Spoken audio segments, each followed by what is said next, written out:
wa kiroho na uongozi wa kimwili kwa pamoja. Sawa? Jina la Bwana libarikiwe. Kwa hiyo huo mwingiliano ndio ambao unatakiwa.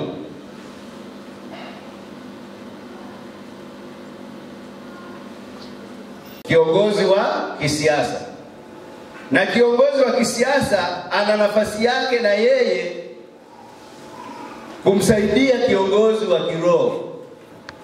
Ndio maana kwenye Warumi anasema au watawalao, hiyo Warumi 13. Anasema kwamba au wanaotawala, yani viongozi wa kiserikali, hawawatishi watu ambao wanatenda mema. Wanatakiwa wawatishe watu ambao wanatenda mabaya. Na wanapowatisha watu wanaotenda mabaya, ndipo kunapokuwa na nini? Na utulivu na amani. Na kunapokuwa na amani, ndiposa sasa unaona hata watu sasa, hata kama ni kiongozi wa kiroho, atafanya huduma yake kwa uzuri, kwa sababu kuna amani, kuna utulivu. Lakini pia kiongozi wa kiroho na yeye anapaswa na yeye kuomba, kama ambavyo tumeona kwenye Timotheo. Anasema anataka dua na sala zifanyike kuweza kuwaombea wenye mamlaka. Sawa? Haleluya. Jina la Bwana libarikiwe.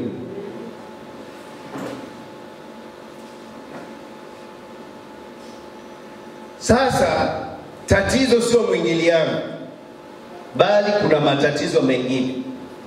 Mungu atusaidie sana. Haleluya. Jina la Bwana libarikiwe.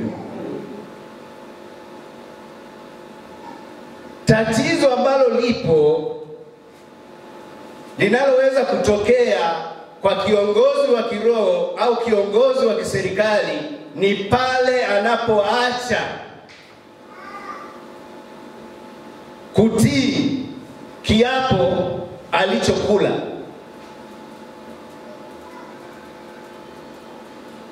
Matatizo yanatokea kwa sababu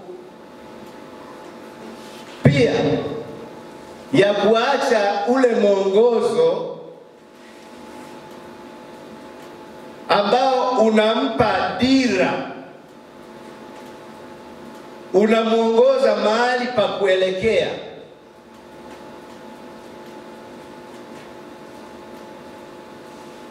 Hapo ndipo tatizo linapokuja.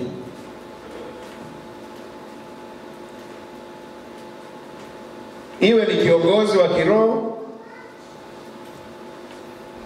Kiongozi wa kiroho, yeye dira yake ni Biblia takatifu, ndio inayomuongoza. Kwa hiyo akiacha neno la Mungu, hapo ndipo matatizo yanapokuja. Hapo ndio chanzo cha tatizo kuanza.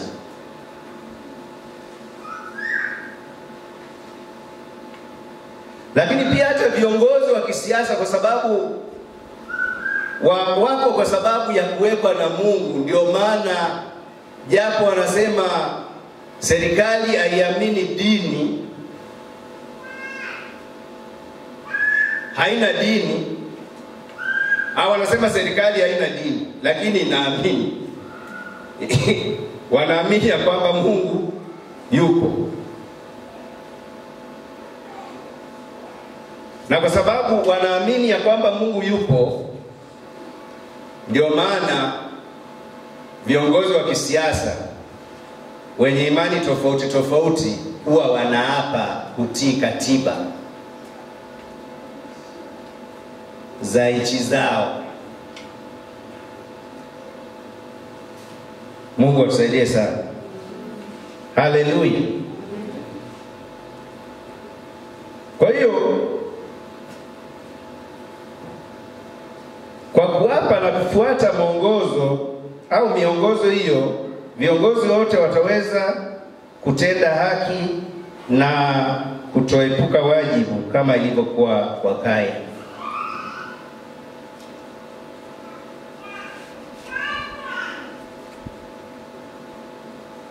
Kwa hiyo tunaona katika uongozi wote wa kiroho na wa kimwili, umepewa nini?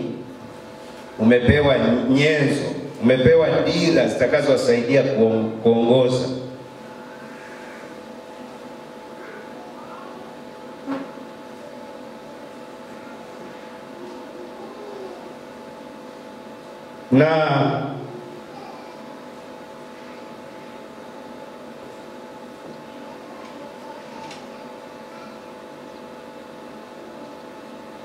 Na kwa nchi yetu hii ya Tanzania,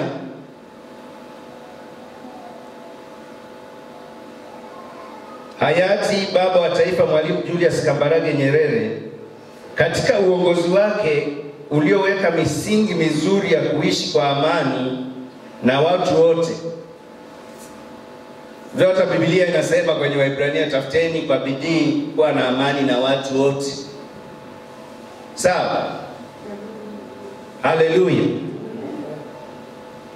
Kwa hiyo katika uongozi wa hayati baba wa taifa Mwalimu Julius Kambarage Nyerere, katika uongozi wake yeye alifanikiwa, aliongozwa kwa muda mrefu sana, miaka 24. Kwa hiyo katika kipindi hicho alifanikiwa kuweka misingi mizuri ya kuishi kwa amani na watu wote bila kubaguana au kufarakana kwa sababu yoyote ile, kwa sababu za kidini, kwa sababu za ukabila, kwa sababu zozote zile. Alifanikiwa hivyo kwa sababu yeye aliamini katika vitabu viwili. Haleluya. Na alishikamana na hivyo vitabu viwili. Aliamini juu ya Biblia takatifu, lakini pia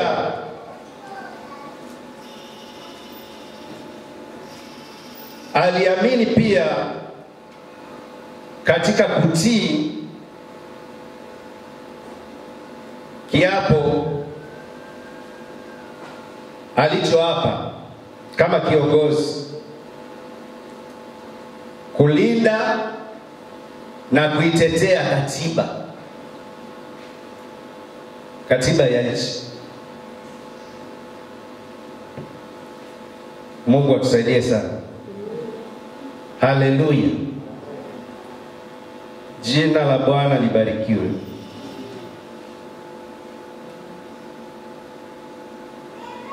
Na japo katiba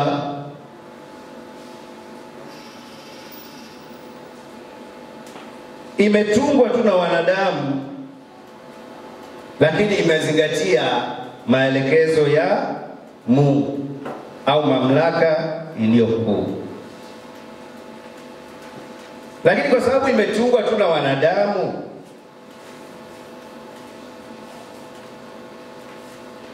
inahitaji marekebisho kila wakati. Ni neno la Mungu pekee ambalo alihitaji marekebisho, kwa sababu kama nilivyotangulia kusema, lenyewe limehakikishwa na halina mapungufu.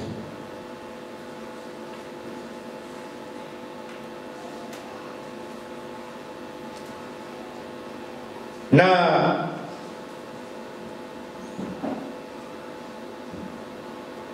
aliweza kusimamia yale mema yote yanayohusu kutenda haki,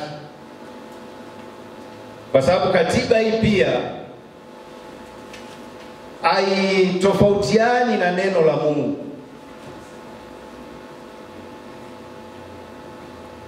haipigani na neno la Mungu kwenye mambo yale ya msingi.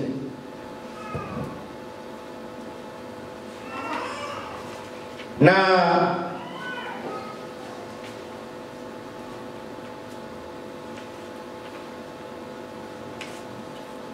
hayati baba wa taifa kwa kutumia miongozo yote miwili ilimsaidia kuongoza vyema, na hata viongozi wengine wa kiserikali kwa kutumia miongozo yote miwili unukuu maandiko kutoka kwenye Biblia takatifu au katiba ili kuweka mkazo au msisitizo wa jambo fulani linalotakiwa kufanyika. Sawa? Haleluya. Jina la Bwana libarikiwe. Kuonyesha kwamba kuna mwingiliano, tunaona hata viongozi hao wa kiserikali huwa wananukuu maandiko kwenye Biblia kama wanasisitiza jambo fulani, kwa sababu Biblia na katiba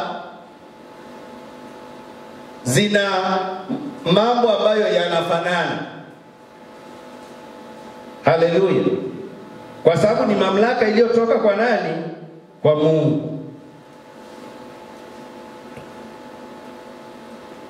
Na wanapofanya hivyo, huwezi kusema wamewaingilia viongozi wa kiroho. Tuko pamoja?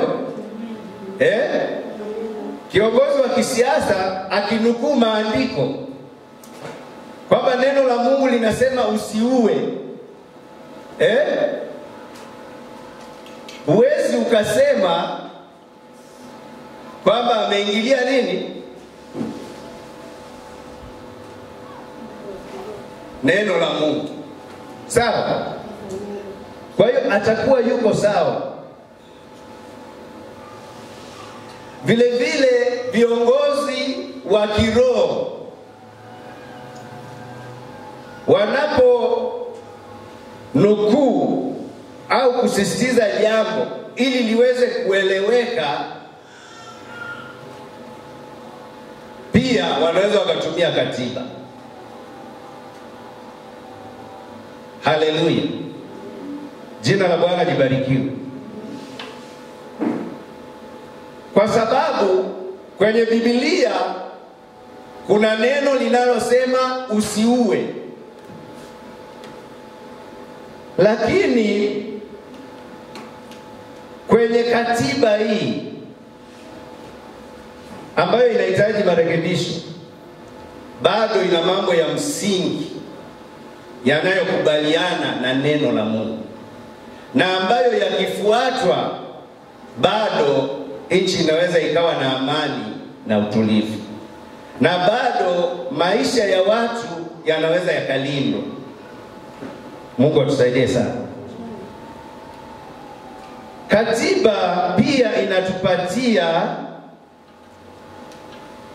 Katiba pia inampatia mwanadamu awaye yote haki ya kuishi.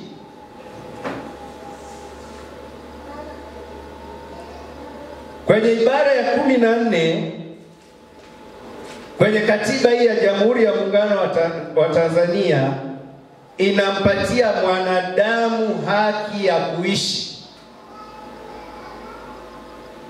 kutouawa kama Habili alipouawa na ndugu yake Kaini.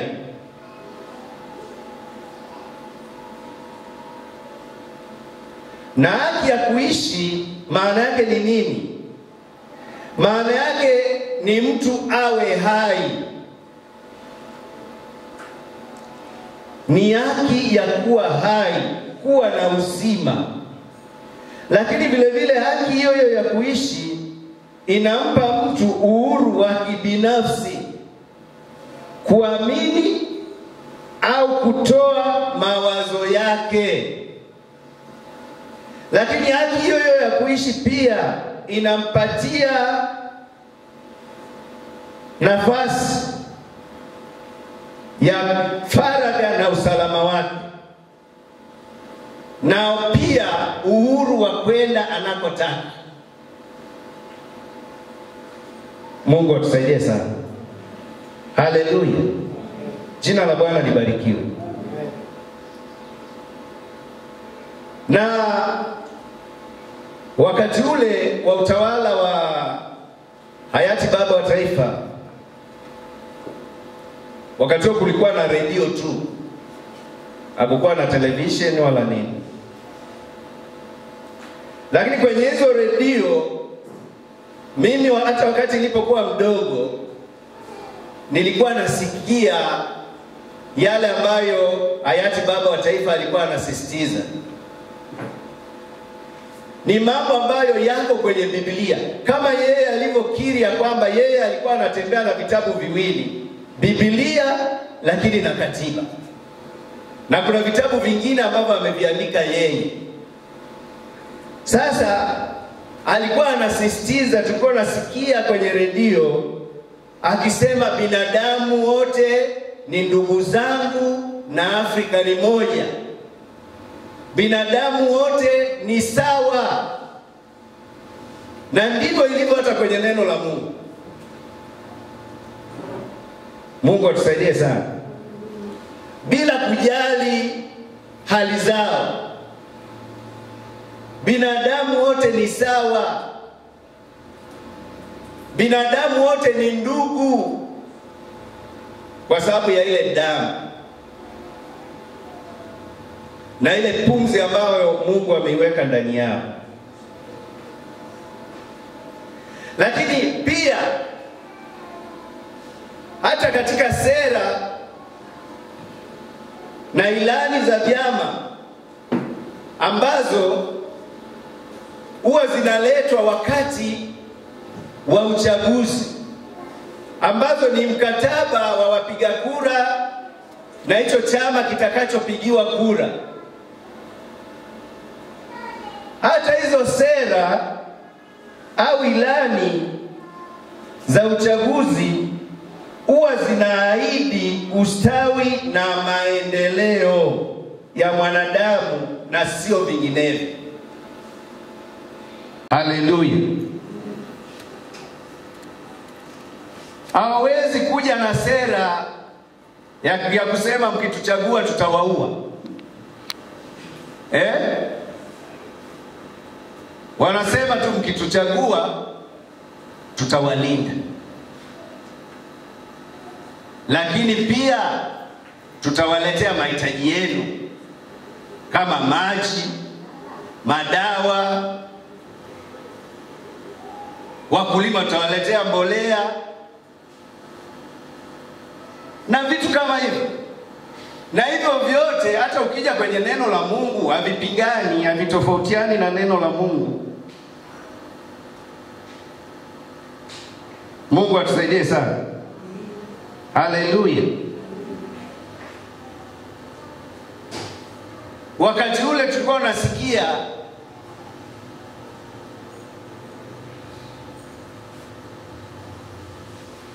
ahadi za wanachama siku 5. Anasema nitasema kweli daima, fitina kwangu mwingi.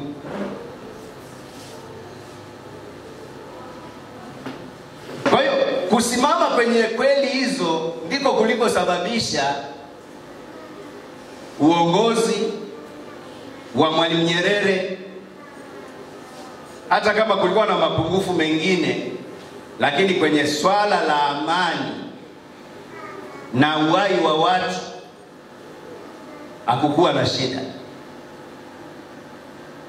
Mungu atusaidie sana. Na tatizo sio mwingiliano wa viongozi wa kiroho na viongozi wa kiserikali au kimwili. Tatizo ni pale kiongozi anapotoa kauli ambazo ni kinyume na neno la Mungu au kutenda kinyume na kutochukua hatua kwa matendo yasiyofaa. Lakini tatizo pia ni pale mtu anapotumia nguvu au mamlaka yake vibaya. Tumeshaona hizi mamlaka zote mbili zimepewa nguvu. Tuko pamoja? Haleluya. Zimepewa nguvu. Yaani mamlaka zote hizi zina nguvu ambazo zimepewa na Mungu kama ambavyo tumeona.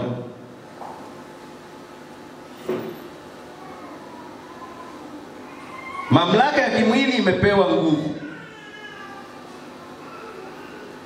ambayo hii inawakilishwa na wafalme.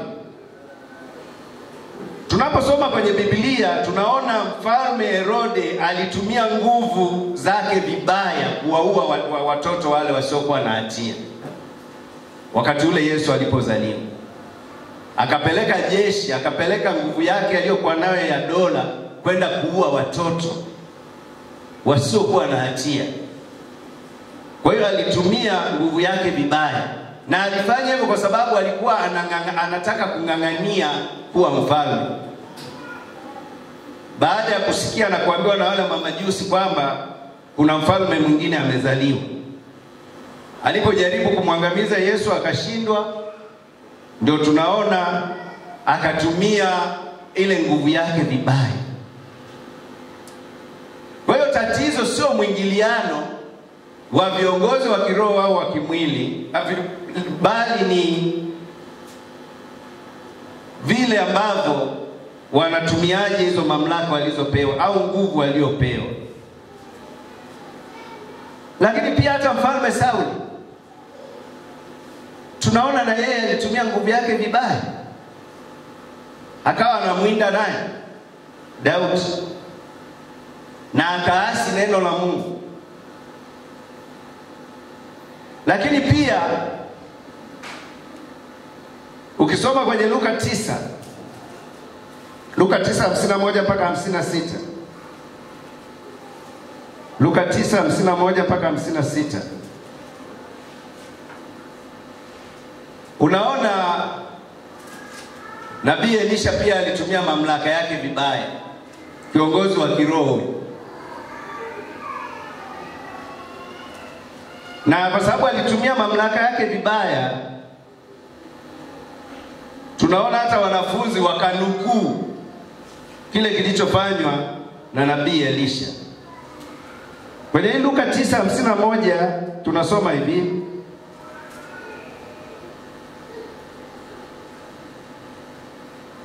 ikawa siku za kupaa kwake zilipokuwa karibu kutimia, yeye aliukaza uso wake kwenda Yerusalemu. Akatuma wajumbe kutangulia mbele ya uso wake. Wakaenda wakaingia katika kijiji cha Wasamaria ili kumtengenezea mahali. Lakini wenyeji hawakumkaribisha kwa vile alivyouelekeza uso wake kwenda Yerusalemu. Wanafunzi wake Yakobo na Yohana walipoona hayo, walisema, Bwana, wataka tuagize moto ushuke kutoka mbinguni uangamize kama Elia naye alivyofanya? Akawageukia akawakanya, akasema, hamjui ni roho ya namna gani mlio nayo. Kwa maana Mwana wa Adamu hakuja kuziangamiza roho za watu, bali kuziokoa. Wakaondoka wakaenda mpaka kijiji kingine. Kwa hiyo unaona hili jaribu la kujaribiwa kutumia nguvu vibaya kwa viongozi wa kiroho na wa kiserikali, pia viongozi wa kimwili, lilikuwepo tangu mwanzo.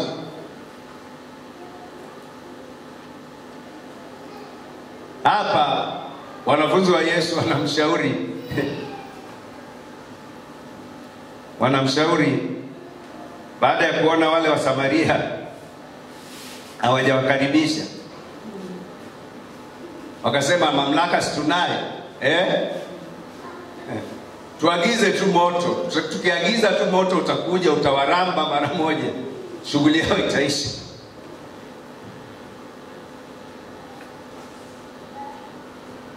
Lakini Yesu anawaambia, hamjui roho mlioipokea. Mwana wa Adamu hakuja kuangamiza roho, bali kuziokoa.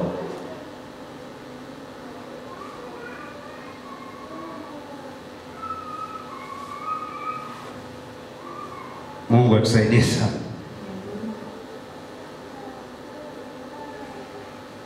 Lakini tatizo jingine pia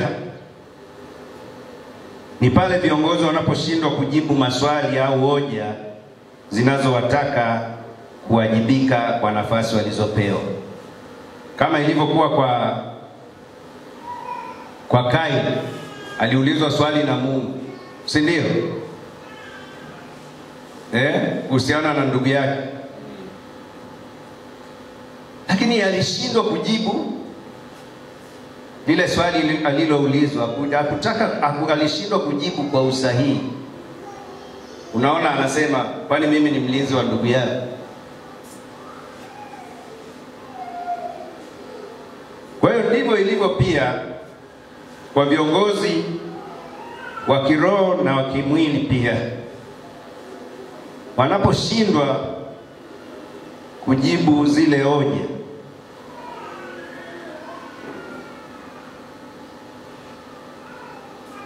zinazowataka kuwajibika katika nafasi zao walizopewa, badala ya kujibu hoja wanajaribu kuficha makosa yao, kama ilivyokuwa kwa Kaini. Badala ya kujibu hoja, yeye akajaribu kuficha nini? Makosa yake, kwamba yeye hahusiki kwa uuaji ule ambao ulifanyika kwa ndugu yake.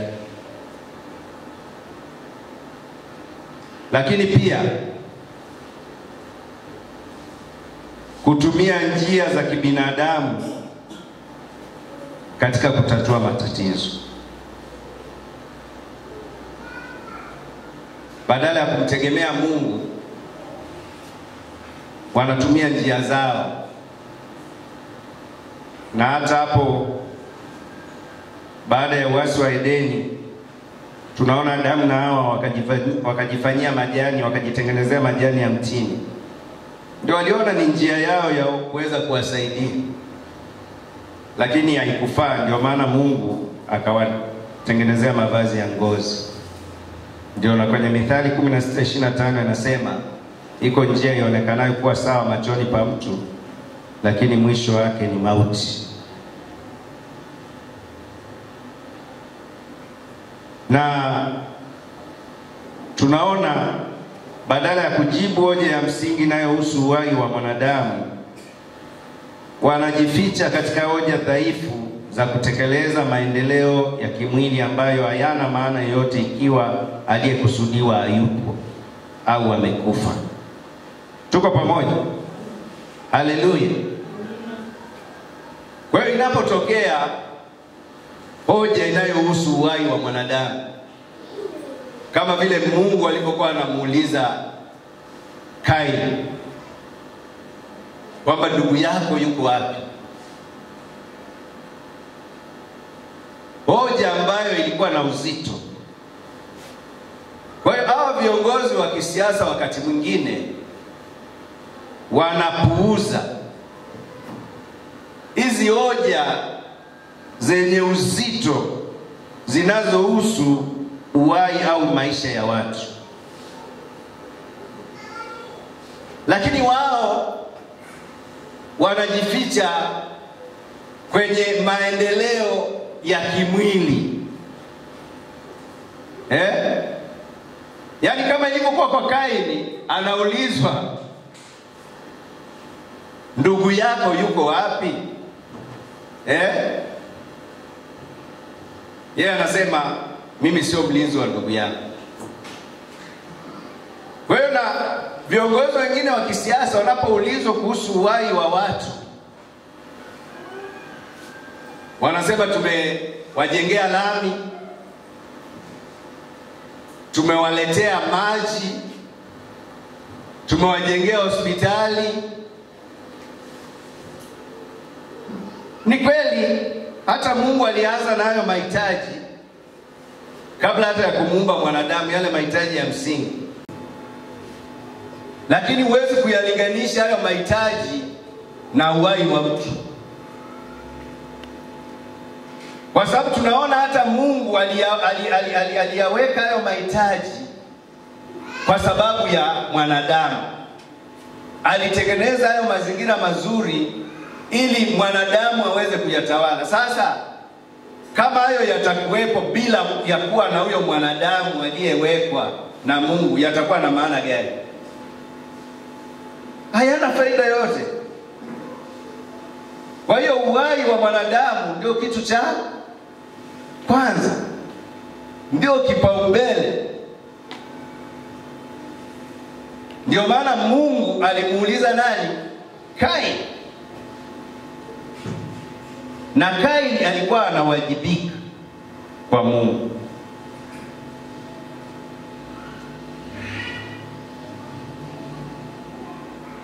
Mungu atusaidie sana. Tatizo ni pale viongozi wa kimwili au kiserikali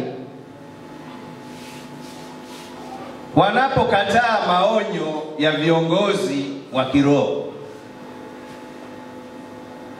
na kusema ya kwamba viongozi wao wa kiroho wana wajibu tu wa kuwaombea basi. Yaani wao wabaki wanaomba tu, wanawaombea tu,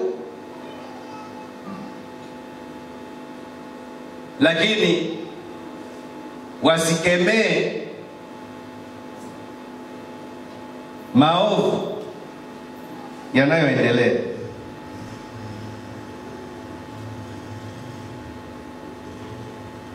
Hilo ni tatizo.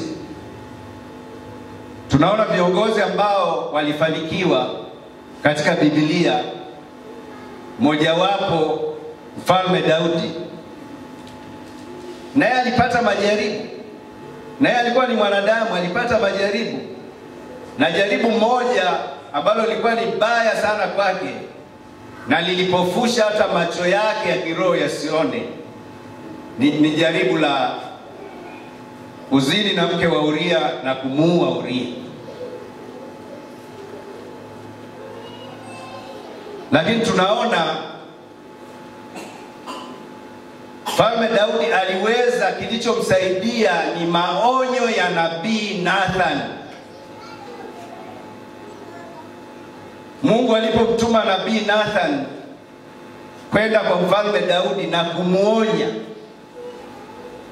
na Daudi aliposikia maneno ya Nathan akaelewa uovu wake na akaungama kosa lake, akanyenyekea kwa Mungu. Mungu akamsamehe, akamrehemu. Kwa hiyo nabii Nathan hakuishia tu kumuombea, alimuombea, lakini pia alimwendea na kumpa maonyo. Haleluya, jina la Bwana libarikiwe.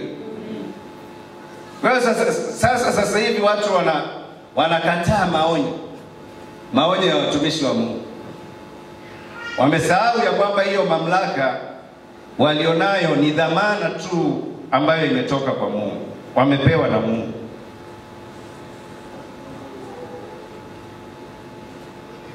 Na tatizo jingine ni pale viongozi wanapotoa vitisho ili kuwanyamazisha watu wanaokemea na kuonya. Kama Timotheo aliambiwa, kemea, onya, karipia. Mtu awaye yote asiudharau ujana wako.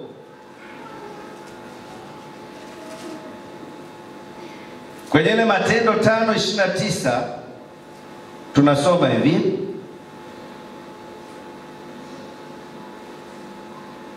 Petro na mitume wakajibu wakisema, imetupasa kumtii Mungu kuliko wanadamu.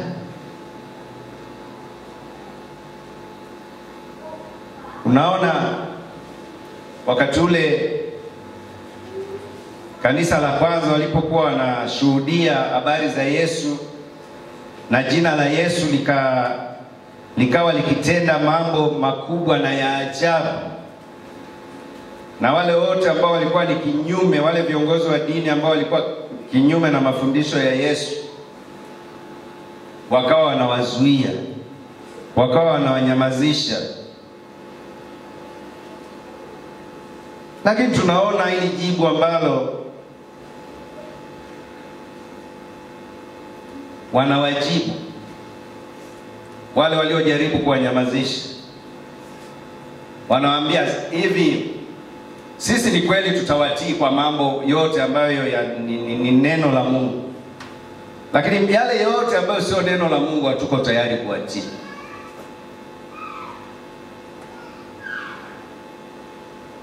Na msimamo huo uliwafanya wakalipa gharama.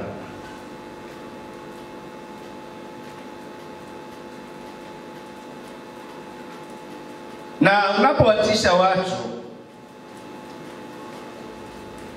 hujaondoa tatizo, kwa sababu binadamu na yeye ameumbwa, ana akili, ana ufahamu pia wa kujua, anajua kabisa hiki kinachofanyika ni sahihi au sio sahihi.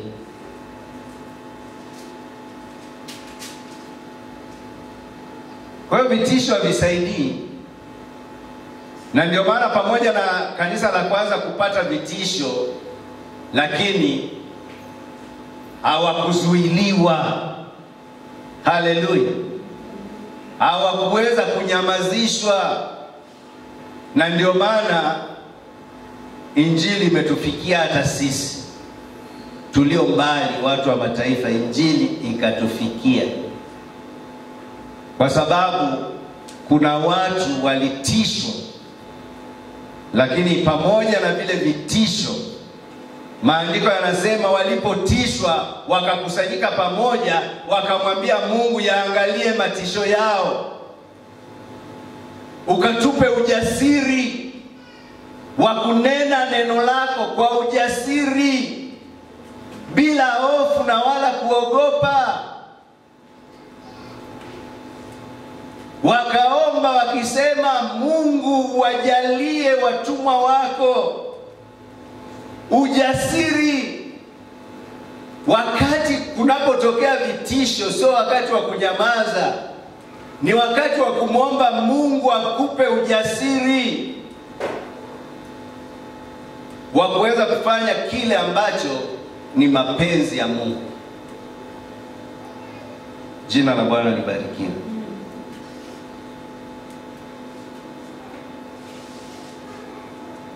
Na tatizo jingine ambalo linawakumba viongozi wa kiroho, lakini pia viongozi wa kiserikali, ni pale wanapotawaliwa na vitu ambavyo walipaswa kuvitawala. Kama ambavyo tumeona ya kwamba Mungu alipomuumba mwanadamu alimpa kutawala vitu vyote.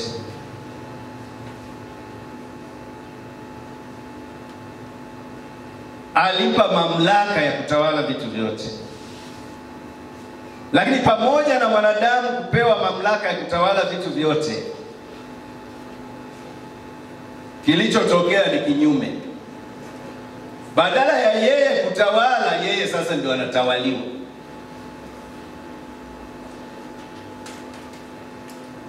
Viongozi wengi wamejaribiwa na vitu, wamejaribiwa tu na pesa.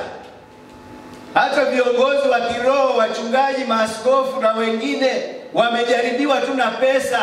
Makaratasi tu haya yaliyotengenezwa huko Ulaya. Wamejaribiwa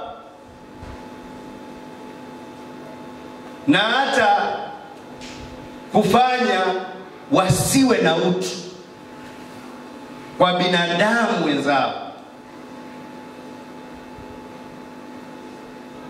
Viongozi wa kiserikali pia, kutokana tu na nafasi ambazo wamekuwa nao, pia wamejaribiwa na vitu tu vinavyopita. Pesa. badala ya kuzitawala, wao ndio wanatawaliwa. Wamekuwa na tamaa za kujilimbikizia mali na kuacha wanaowaongoza katika hali duni. Wanaendelea kujinufaisha. Hali za watu wanaowaongoza ni duni. Hilo pia ni tatizo. Vitu au mali zimewatawala. Mungu atusaidie sana. Haleluya. Haleluya.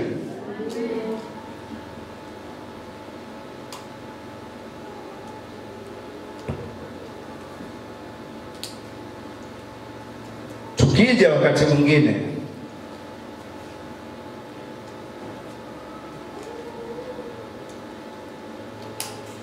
tutaweza kuendelea kuangalia vikwazo na makosa mengine ambayo yanasababisha watu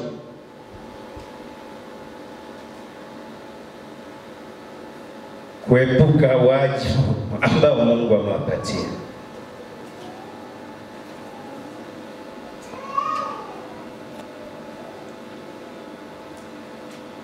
Jina la Bwana libarikiwe.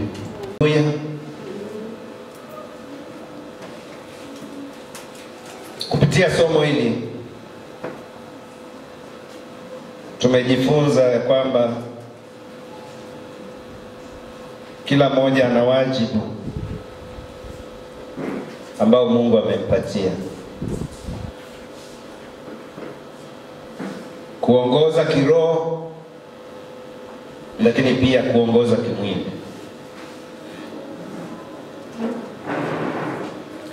Kwenye kitabu cha nabii Daniel anasema wote wanaowaongoza wengine wana thawabu kule mbinguni.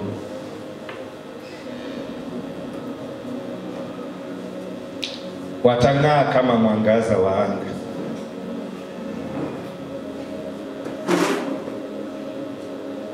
Kupitia somo hili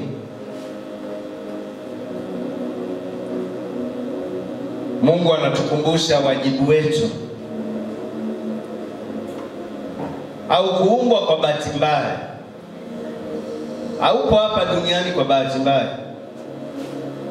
Kuna wajibu ambao Mungu anataka uweze kuutimiza. Unaweza ukawa ni wajibu wa kiroho kama ambavyo tumeona. Unaweza ukawa ni wajibu wa kimwili.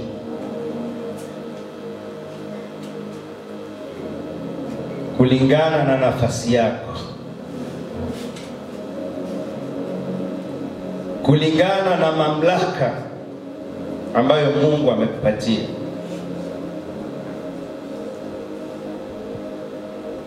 Mungu anatarajia wewe uweze kutenda vyema kama ilivyokuwa kwa Habili. Mungu anatarajia utende vyema kama ilivyokuwa kwa Habili. Mungu atarajii kutenda vibaya kama ilivyokuwa kwa Kaini. Mungu hahitaji wewe uendelee kuepuka wajibu ambao Mungu amekupatia, bali Mungu anatarajia kwamba uweze kutimiza wajibu ambao Mungu amekupatia. Kama ilivyokuwa kwa Yona. Yona alipewa wajibu wa kwenda katika mji wa Ninawi, lakini maandiko yanasema yeye akachukua mwelekeo mwingine wa kwenda Tarshishi. Lakini pamoja na huo mwelekeo aliochukua, kule alikoenda kufanikiwa, bali mapenzi ya Mungu ndio yaliyoweza kufanikiwa. Sielewi Mungu amekupatia wajibu gani, lakini wewe unajua. Na kama hujui, muulize Mungu siku ya leo. Katika ulimwengu ninaoishi, wajibu wangu ni nini? Na ni maswali gani ambayo Mungu atakuuliza kulingana na wajibu wako? Je, utakuwa na majibu sahihi? Je, utakubalika mbele za Mungu kama ilivyokuwa kwa Habili?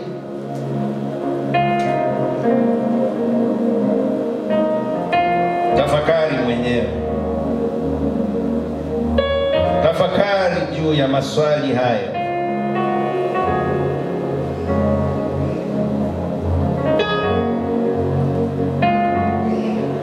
Tafakari tu. Tafakari tu moyoni mwako.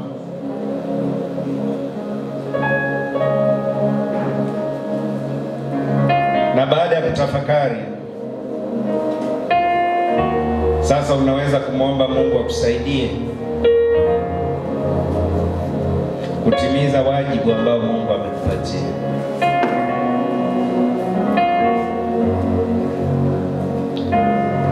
Kitambo kutoa hesabu ya matendo yake, yawe mema au mabaya, mbele za Mungu.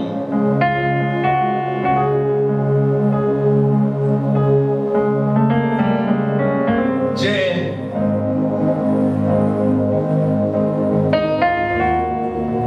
utakuwa na majibu gani mbele za Mungu ambayo yatakufanya uweze kukubalika mbele zake? Utakuwa na majibu gani? Mwimbaji akaimba akasema, kitambo tu bado tutakutana ng'ambo pale. Yesu pia akasema, kesheni kwa sababu hamjui siku wala saa atakapokuja Mwana wa Adamu.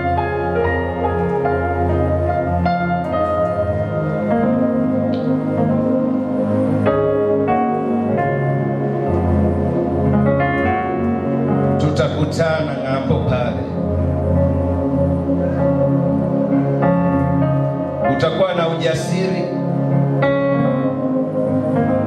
wa kukutana na Mungu.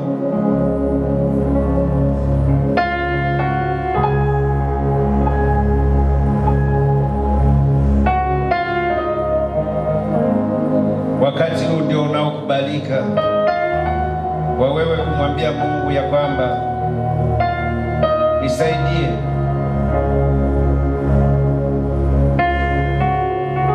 nisiepuke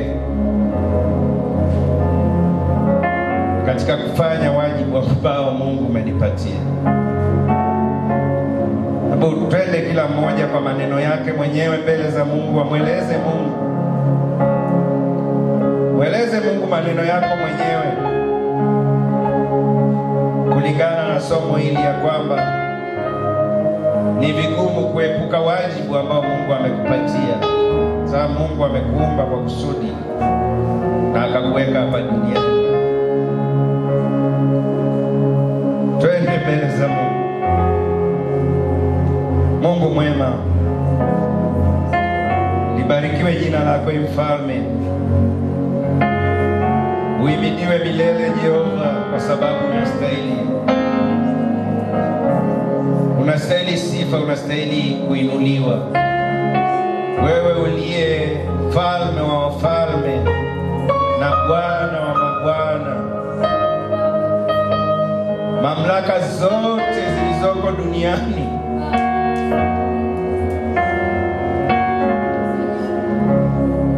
ni wewe ambaye Mungu umeziweka.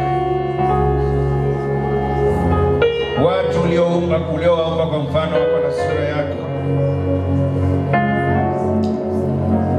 Umewaweka kwa makusudi yako mema hapa duniani. Watumishi wako wenye dhamana mbalimbali, viongozi wa kiroho na wa kimwili pia, wasaidie,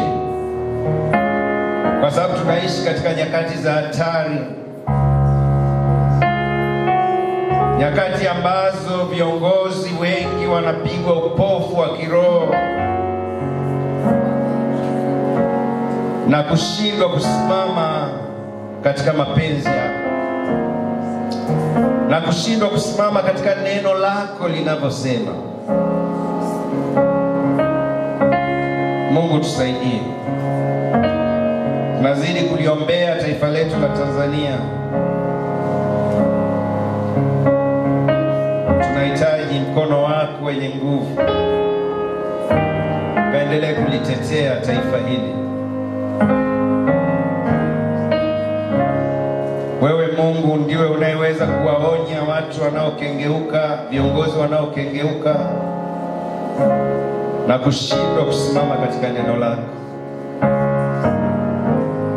Wewe ndiwe unaweza kuwaonya na kuwakemea kwa namna ambayo Mungu itawafanya waweze kusimama katika njia yako, wakijua ya kwamba wewe ndiwe mfalme mkuu na umewapatia tu mamlaka hayo, na mamlaka hayo yanatoka kwako. Saidie viongozi wote wa kiroho, wachungaji, wainjilisti na watu wote wanaokutegemea na kukutumaini wewe Mungu. Wasaidie Jehova, wasaidie Jehova, wasaidie Mungu wa Israeli. Tunakushukuru kwa sababu unasikia maombi yetu. Tunakurudishia sifa na heshima kwenye kiti cha rehema. Tunasema asante.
Shangilie Mungu zaidi.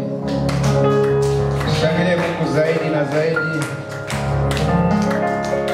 Shangilie Mungu zaidi na zaidi. Haleluya. Kwa kuwa umemchagua Mungu ili aongoze maisha yako ya kiroho na ya kimwili, Mungu huyu uliyejimimina kwake atakubariki na kukulinda. Atakuangazia nuru ya uso wake na kukufadhili. Tena atakugeuzia uso wake na kukupa amani. Tushirikiane pia neema ya Bwana wetu Yesu Kristo na upendo wa Mungu Baba na ushirika wa Roho Mtakatifu ukae nasi sote sasa na hata milele. Amen.